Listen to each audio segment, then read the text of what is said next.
The institution they support is inherently racist and profiles black and brown Americans especially, throws them into jail, which is a continuation of the slave trade, essentially. People are working in prisons for less than minimum wage, making pennies and dimes, and it's unfair, and that's what you contribute to if you're a cop. My question to you is, I disagree with you on... Yeah, I bet you do, what? White boy. That's a bit racist. Oh my God, no, you're one of those. How can you be racist against... And I'm also half white, so like, how can I be racist against you? You don't think you can be racist towards someone who's white? No, I don't, because you've never experienced racism in history.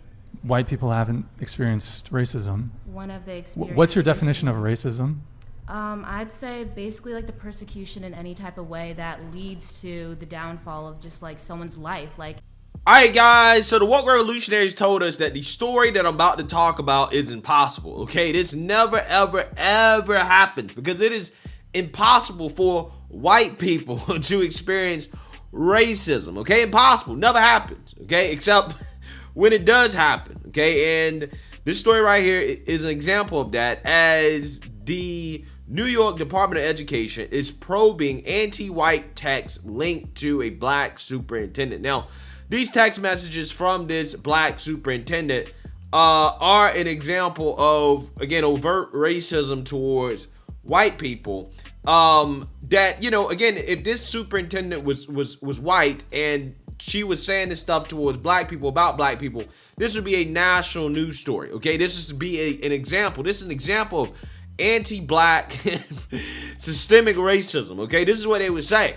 Okay, but when you say that, hey, you know, sometimes white people experience racism, you know, apparently that's, you know, controversial, right? That's controversial. That's unheard of, right? People can't fathom. They cannot fathom the idea that, you know, hey, there are black people out there, or so-called people of color out there that will be racist towards whites. So again, it's stories like this that are an example of, you know, this happening that I want to talk about, because this right here is unacceptable. It really is. So without further ado, let's get into it. The City Department of Education is investigating widely circulated screenshots of anti-white text purportedly written by Staten Island's black superintendent, officials told the Post. The inflammatory text vowing to get rid of white principals and clean up this island are attributed to District 31 Superintendent Marone Wilson.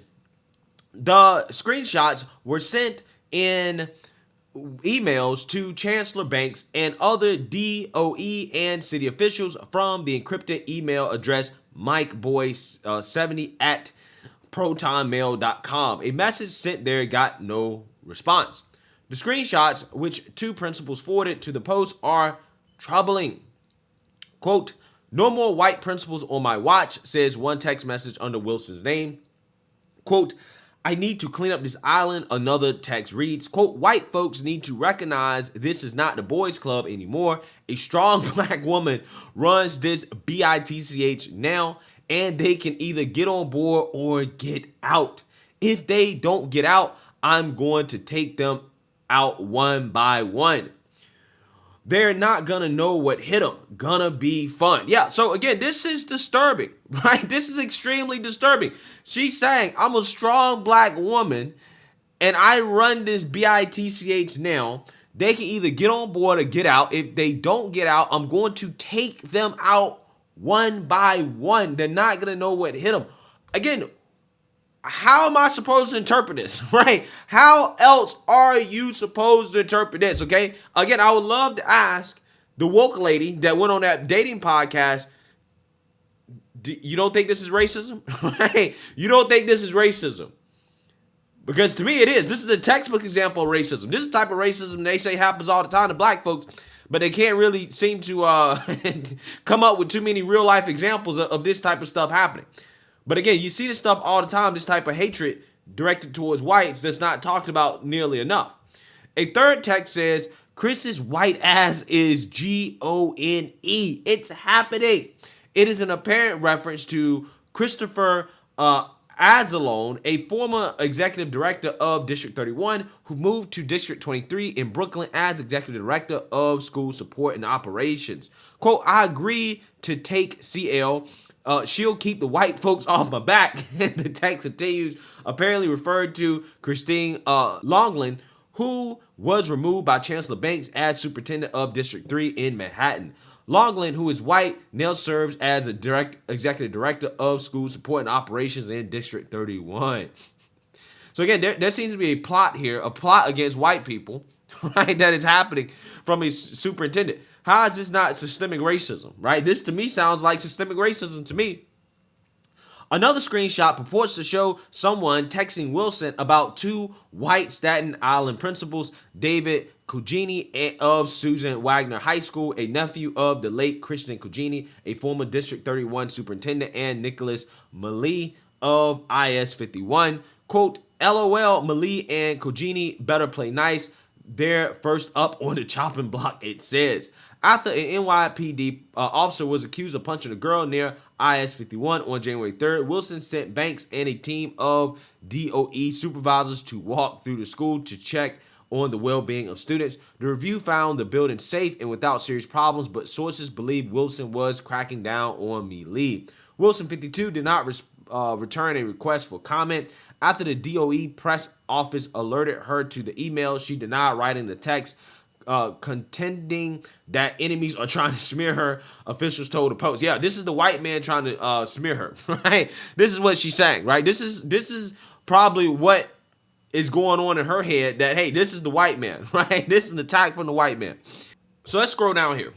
A Staten Island parent who has a child in the public schools was concerned after seeing the screenshots. Quote, it's disturbing. There's got to be an investigation, the parent said. If it's true, you don't want somebody like that running a show in the district. If it isn't true, somebody should be held accountable for that. It needs to be transparent. One Staten Island official recalled in Wilson's defense that she appointed a white principal, Brandon Chow, at PS 56 after his predecessor died last year. But Wilson has spoken openly about seeking to hire more BIPOC, Black, Indigenous, and people of color to work in Staten Island schools, the parent said. Local Black educators were honored at a Black History event last month at the College of Staten Island, hosted by City Council member Camilla Hanks and State Assembly Assistant Majority Leader Charles D. Fall. Yeah, so basically, again, this is crazy, okay? Some of these text messages, right? Apparently somebody sent a screenshot, said, it's not reverse racism or anti-white to teach kids about history. Sorry, it makes your ancestors look bad, but maybe they should have thought about that before being a-holes. Can't believe she said white people experience racism too. Yeah, apparently. That's it, I'm done. No more white principals on my watch. Dumbass, diversify D31. Incredible, right? Absolutely incredible. So yeah, again, to me, this seems to be an example of systemic racism towards whites, or, you know, this principal having some anti-white views. And again, like I said, if this story was reversed, we all know what would happen, okay? There would be no benefit of the doubt. This person would immediately be asked to resign. No, you have to resign because you're racist against Black people. You clearly don't like Black people. Therefore, you got to resign. But in this case right here, they're going to do an investigation. And who knows whether or not this person will be forced to resign or not. It's New York, so I'm not going to, you know, get my hopes up here. But again, I think that this is wrong, right? This is clearly wrong. And I don't think this person should be in a position of power if she really does hold these types of racial feelings towards, you know, white people and whatnot. So let me know what you guys think. Make sure you like, comment, and subscribe. Most importantly, share a Black conservative perspective. Peace.